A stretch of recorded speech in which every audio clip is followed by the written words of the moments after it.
Hey guys, before we get started, I want to make a quick little announcement. It's my sad duty to report that one of our teammates will no longer be with us on the show.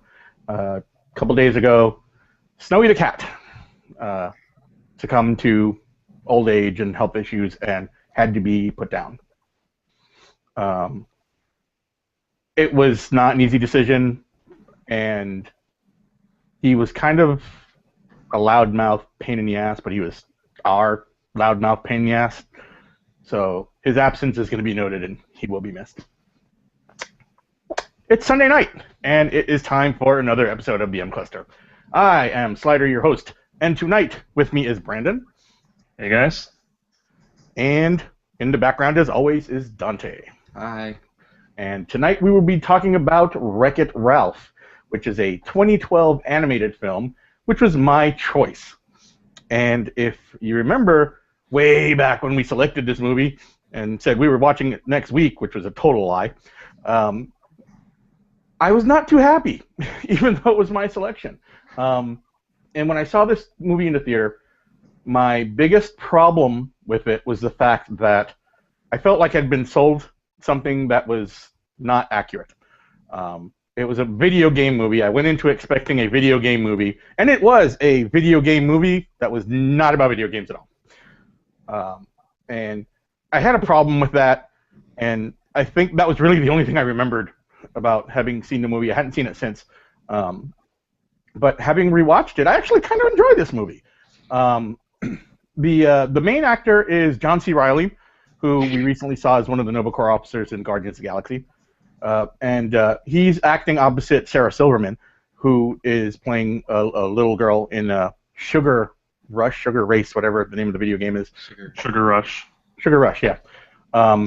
Their chemistry together was actually really well, but what the movie is about a bad guy that doesn't want to be a bad guy. And his dealing with, and him trying to deal with that. And I think the best way I can show you guys that is to show you this clip.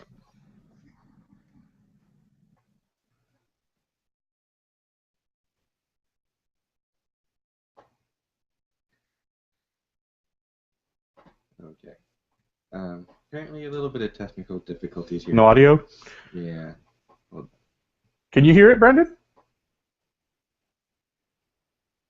No. Okay. oops. Did you forget to add the audio? I guess. I do have it set now. Hold on. This is... So, folks, this show will be edited in post-production. Yeah. Sorry about that. Actually. And you forgot to start recording. Whee! Yeah. Good times. So, yeah. There's that. See what happens when we don't have the whole team together? Yeah. Add that to the list on the checklist for us. So we're going to come back to that later.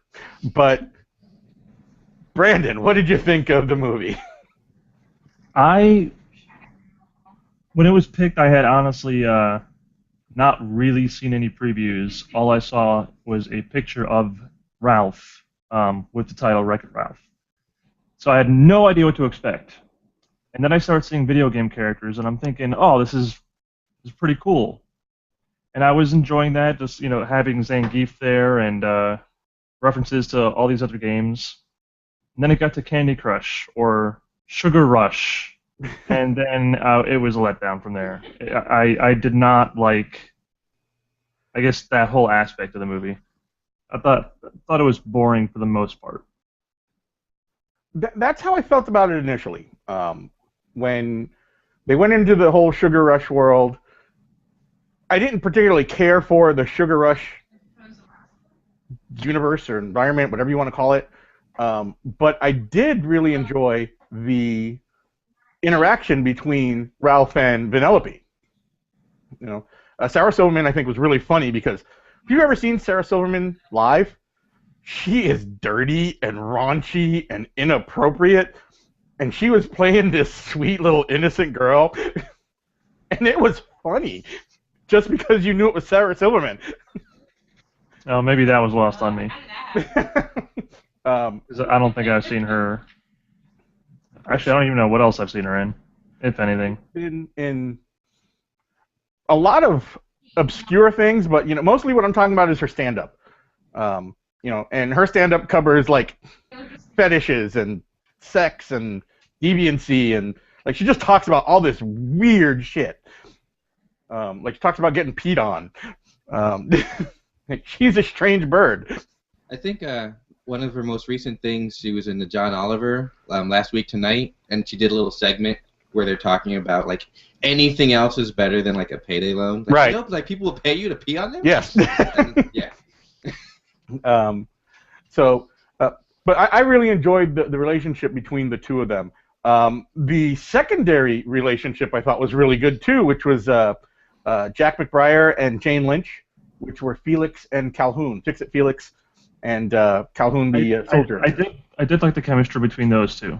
Go ahead. I would say so. While I enjoyed some interaction between the characters, I don't know.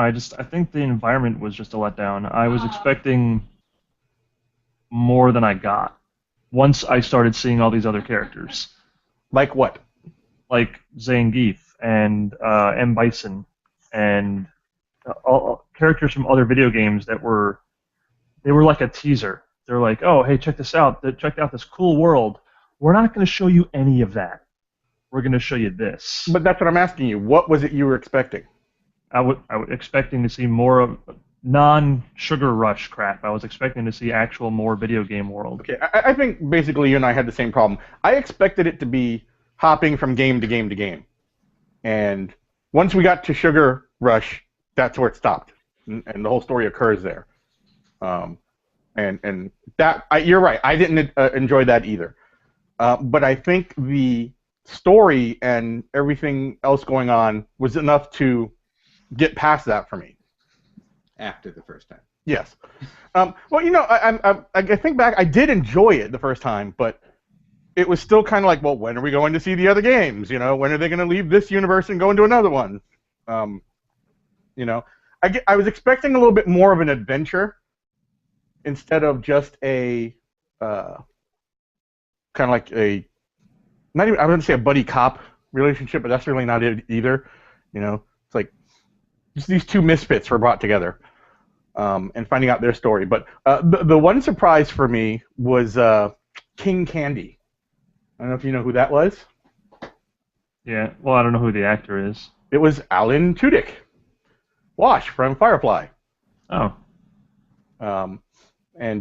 It was really fun to see him in that role, and I've actually seen him play or do the voice on stage, and he really gets into the character.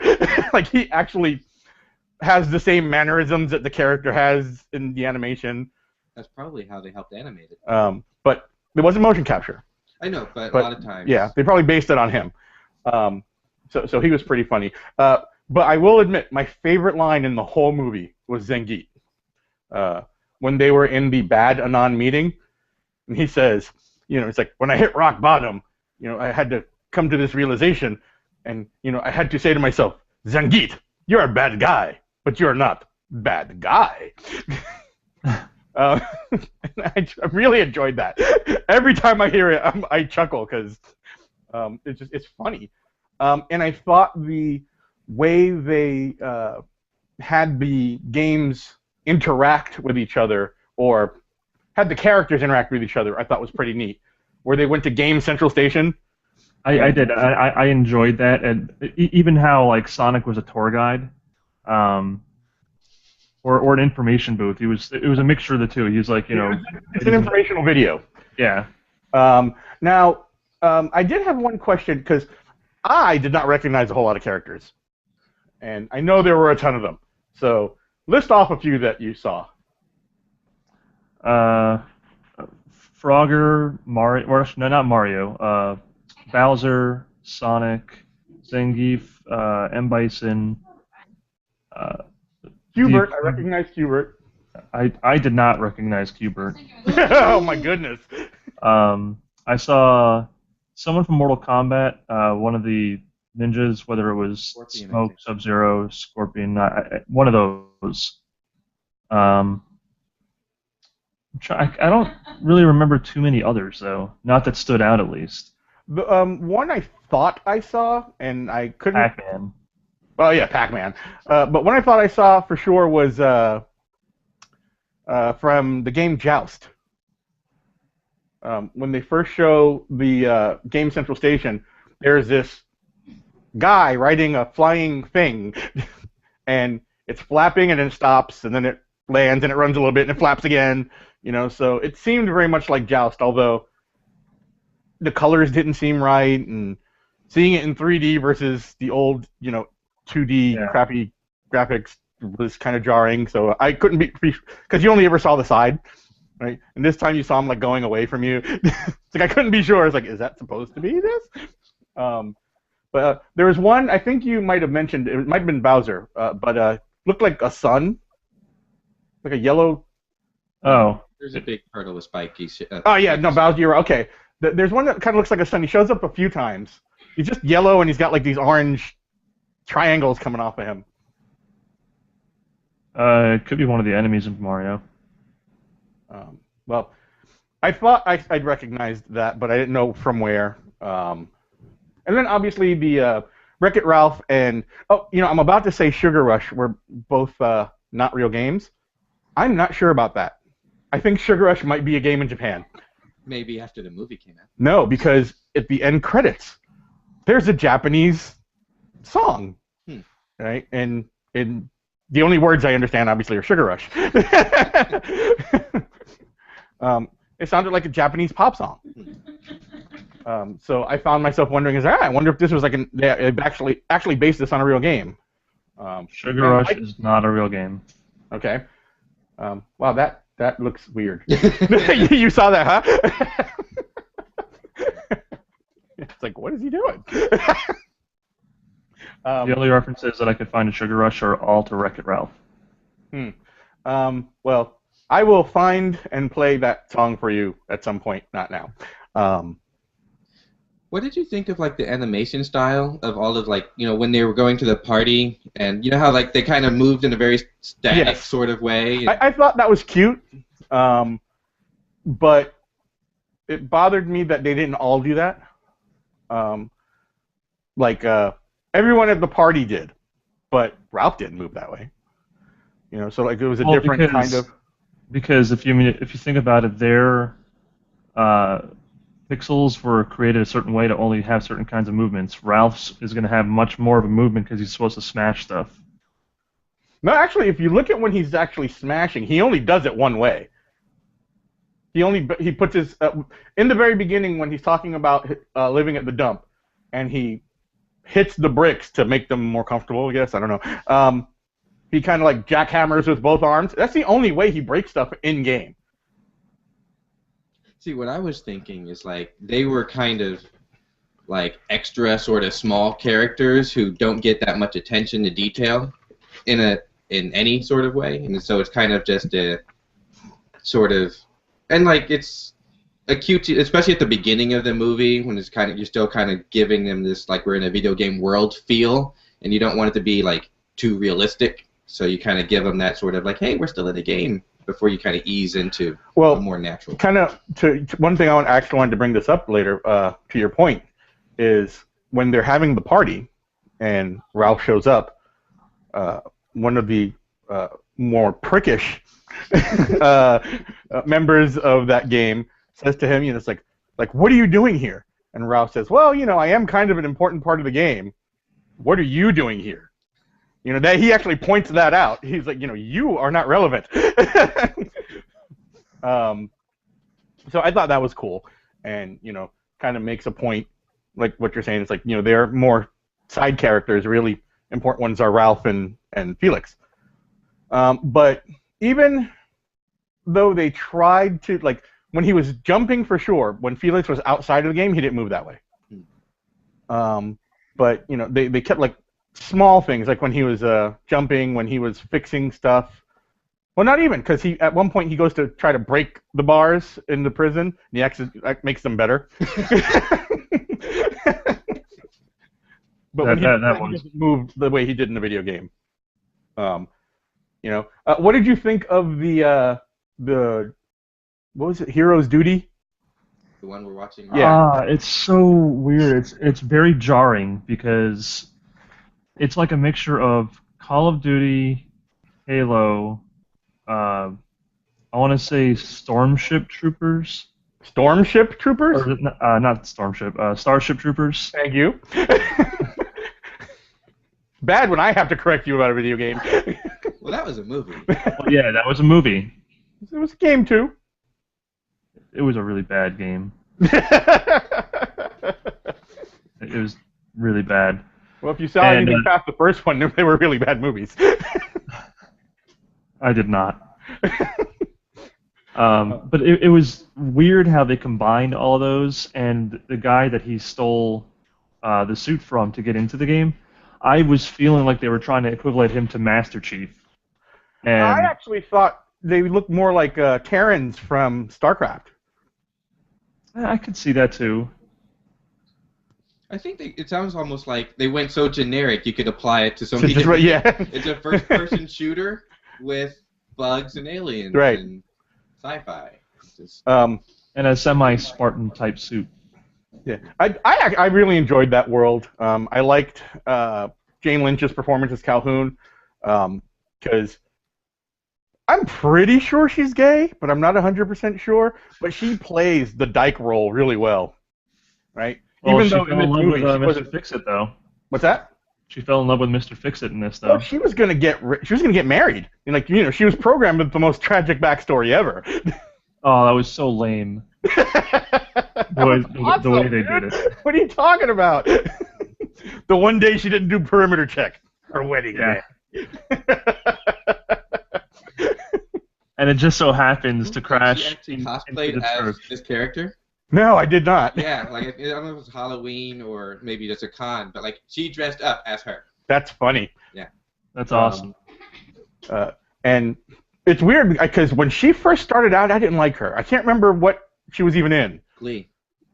No, she was in stuff before that. Yeah, she was. That was the first thing I saw her in was Glee. But I remember not liking her, and somewhere along the line that really changed. Because I do really like her performances.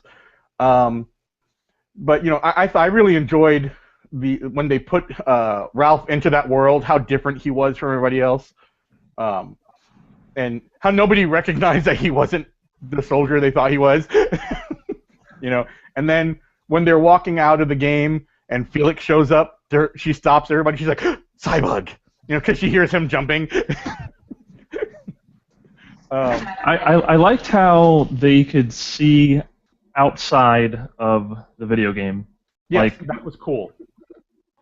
Like it was a window to another world, and right. Makes me wonder if there were to be a sequel, if they would somehow escape out of the video games themselves as like a plot. If they did that, it'd be very Toy Story-ish. Because this is kind of like you said, they're looking out into a different world, and their transport between worlds is very self-contained. So it would have to be like they were going out into space somehow. They'd need some kind of protection from the real world. Unless when they came out into the real world, they were full size of what they should be, comparatively speaking, to humans. Yeah, but then you got to figure out why, and you have to give it a reason, and it seems like too much for this kind of story. And frankly, I don't want a sequel. We haven't even really touched on the main part of this whole movie. Well, there was a video for that.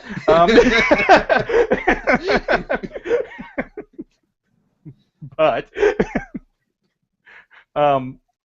what is the main part of this whole movie? You did touch on it, but we just barely the whole part. Him getting the medal and together.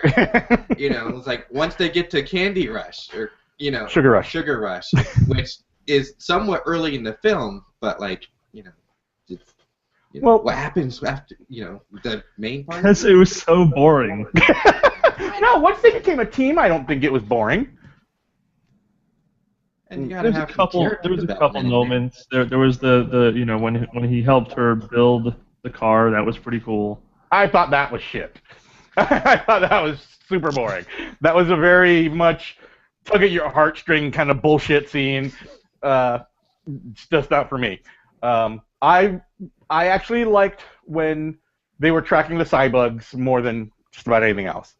I liked the end action when the cybugs finally start attacking Sugar Rush. I like the story about who Vanellope actually is. The reference to Turbo. It's like, you're not going Turbo, are you? And they say that so many times. Now, I don't know if you remember Turbo. Turbo was not a game character. You were Turbo. And it was a 2D racing game, right? To where it was on the old Atari, and this is actually an innovation when they came out with the first dial controller, right? Because it wasn't a joystick. And you had to steer the car, but you never moved. The track came towards you and moved. Right? And you had to make sure you stayed on the track.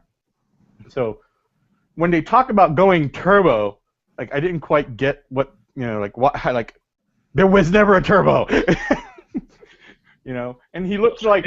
In their world, there would be. It's just that you are Turbo, but Turbo's still a character that you're there. It's an avatar of the user. Well, like, if you looked at the way the Hero's Duty, I can't help but want to chuckle when I say that because of Sarah Silverman. They had the first-person shooter wasn't a character; it was a interface. The first-person shooter was a monitor where they could see the girl that was playing space, and the girl could see into the world, but that was it. There was no actual character that was the first-person shooter. Well, yeah, the monitor itself in that one. But it wasn't a character. Like when the girl wasn't playing, that thing wasn't running around.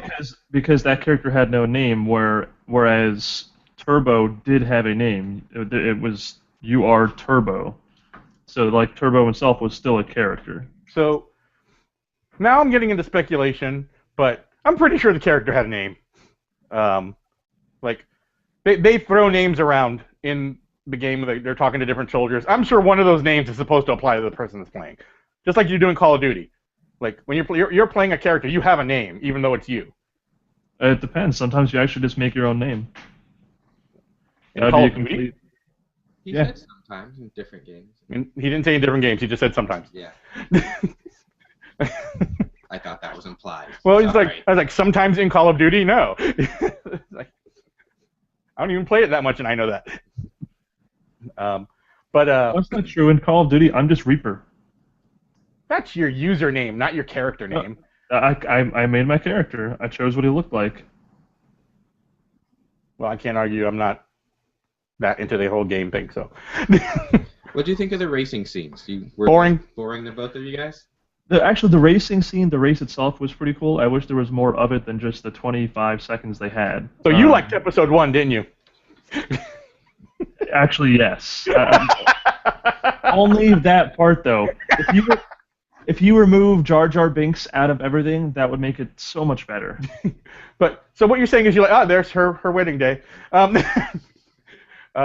So what you're saying is you like the pod racing, and this reminded you of Star Wars Episode 1 and how much you liked it. Well, and I also like the movie Speed Racer. Oh God. And Turbo did look like Speed Racer, which is something I was going to say earlier, but. I immediately thought of Speed Racer when they first showed Turbo. Yeah, in a flashback. Such a terrible fucking movie. Terrible movie. I mean, I like there with Mario. I like Speed Racer. I liked Speed Racer when I was 7. Did we have that as a discussion? What's that? Did we have that as a discussion? Yes. Okay.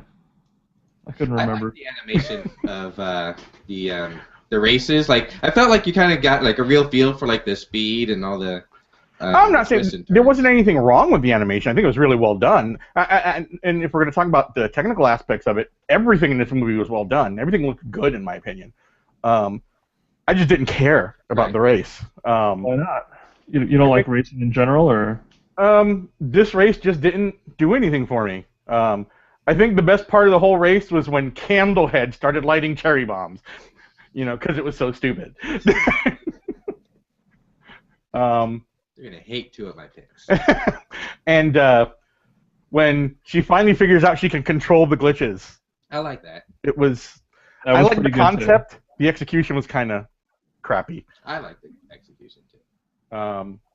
I like that she could kind of zip in between things like a bolt of electricity and just appear in front. So it's funny. It seems like you like a lot about this movie. If you remove all the mushy crap that before and after the race, really. So I like the story, and you like everything but the story. Yes. That would be fairly accurate. So take out anything meaningful in the movie, and you would watch this. You're like, oh yeah, I'm in it. Pretty much. And there, he's dressed as cosplaying as Incredible Hulk. I don't know if you saw that. I thought it was Zach from League of Legends. Can't help you there. I don't even remember what character I played when I played League. There's so many, I don't remember either. We have a video of it. Yeah. I only played 2. Yeah. So there's not so many. No, I'm saying so many exist. I enjoyed that the cop was a donut. The one person still talking about the movie. The one that didn't like it. Well, he saw a picture. He was reminded, so he's bringing it up. Yes, the cops being pastries was funny. One of them was an eclair. Type of donut. And I thought it was funny in this scene right here when they're beating on him. Like, at point, they're hitting the cupcake. Like, that's part of him.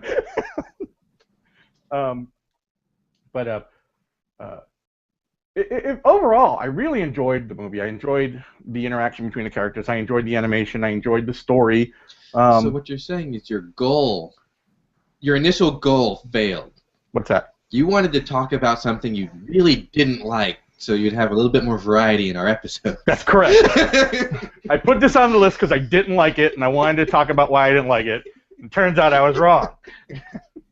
I just didn't like one aspect of it, one small aspect of it. The only aspect that Brandon liked. Yes, I want to say I did not like the story pretty much at all.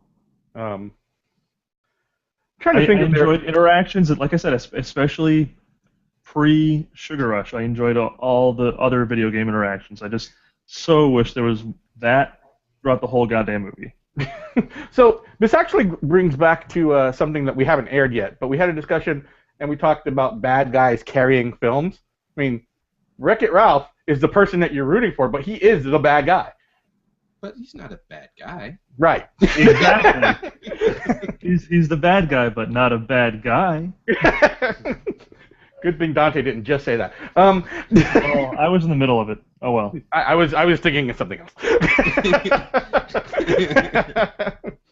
What were you thinking of? Reference to Guardians of the Galaxy that you just missed. It's funny when we're referencing so many things we haven't put out yet. Yeah. We'll talk about it after the show. So Brandon, if you had to replace any one character with Sam Jackson and as Nick Fury, but this actually brings an extra layer of complexity to this whole thing. Do we make Nick Fury Sam Jackson animated or live action? I'd say animated. Animated. I would say live action. Well, you've been outvoted. Who would you replace with Sam Jackson? The head girl that was being a bitch. Do you know who that was? I don't know. It's Mindy Kaling. So the answer was no. He didn't know. And do you know who Mindy Kaling is? She's from. You do. I'm asking Brandon. Oh. No, I don't. Now that he's pulled up the IMDb page. I think she was known for The Office and The Mindy Project. The Mindy Project. I wasn't even going to say The Office, which is funny because you're right. That's where she comes from. Yeah. So that's how she got the Mindy Project. Yeah. Yeah, she was that girl in love with Ryan. Just ridiculous. Anyway. So that's who you would replace? Yeah. That's actually a good choice. Because because I would really like to. I've noticed something about when we choose people for Sam Jackson. Like we like to cross-dress him and make him gay. What's the deal with that? Because it'd be silly to see Sam Jackson in that way, just like Robert De Niro. We actually got to see that. Yeah, we actually that was. And it was incredible. That's funny. Let's see. If I had to choose, I think it would be funny to replace Vanellope, but that's too easy. To replace Ralph. I think I would Turbo. want Turbo. Yes, King Candy is who I was going to say. I think that's who I would replace. I think that's like a legitimate. That could work. Yeah. Because even when he's trying to be the nice guy and he's like, I'm not trying to hurt her, I'm trying to protect her. Right. You just totally see Sam Jackson saying that. Yes. Yeah, and then turning bad and being kind of yeah, that's a perfect role for him. Yeah. That's totally legit. But I'd want him to use the same voice, the same type of speaking, but as Sam Jackson. I want to hear him say "motherfucker" with a lisp. And then the other question: how is this movie like Gladiator? Okay. Well, the world in which we're mostly occupied with, basically you have one leader, like a king or emperor, and then by the end of it, they switch to the people are going to be the ones who have say. One was republic, and she said representative democracy or something. Yeah. So, but still, it's by the people for the people. Yeah. President Vanellope. Inaccurate. Yeah. So, yeah. That is a remarkably in-depth, thoughtful analysis of how this is like Gladiator. So different than most of our other choices. It's oh, they fought. That's pretty cool. Gotta keep you guessing. All right. So that's Wreck-It Ralph. Good movie. You should watch it regardless of what Brandon says. Or what you said. Or regardless of what I say, yeah. Whatever, watch it. Just don't listen to us. Right. So we're down to 5 choices. 5 choices. There's 5 balls in here. Can you see that? And one of them is Dante's. And one of them is Dante's. That is correct. You have a 20% shot of getting picked right now. So, let's do this thing. Okay. Okay.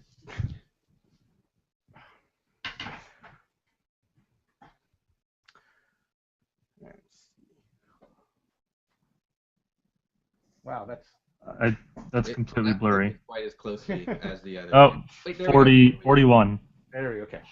41. And there go the rest of them. So now we have to talk about all 5 movies. That would be interesting. Just shotgun movies. You got 5 minutes each. Yeah.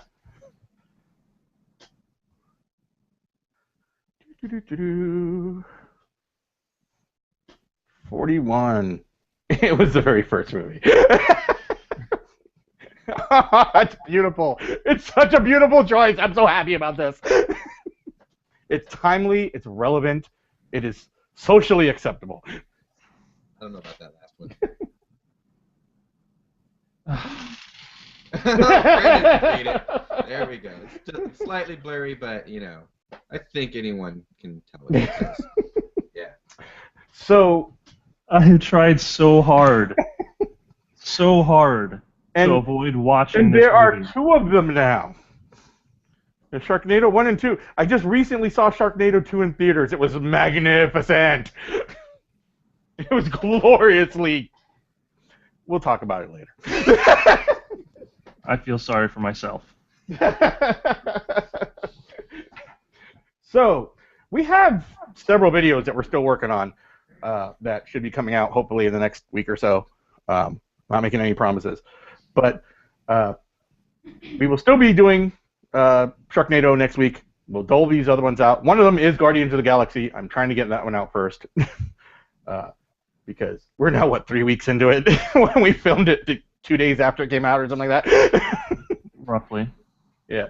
So, all right. That is today's show. Next week, I was about to say Guardians of the Galaxy, and that's so not right. Sharknado. Same thing. And well, they're about as No. good. No. And Brandon's going to get the joy of watching both of them, all together, back to back. He's going to have flashbacks of Beverly Hills 90210. Oh, yeah. Yeah. I didn't watch that show, so that was hard to... I was like, what? I did watch that show. So then you will really like this. You are in for a treat. I envy you. I envy you being the first time that you're going to see this. Look at his face. I really don't want to watch this movie. Well, on behalf of Dante, Brandon, and even still Snowy, that's a wrap.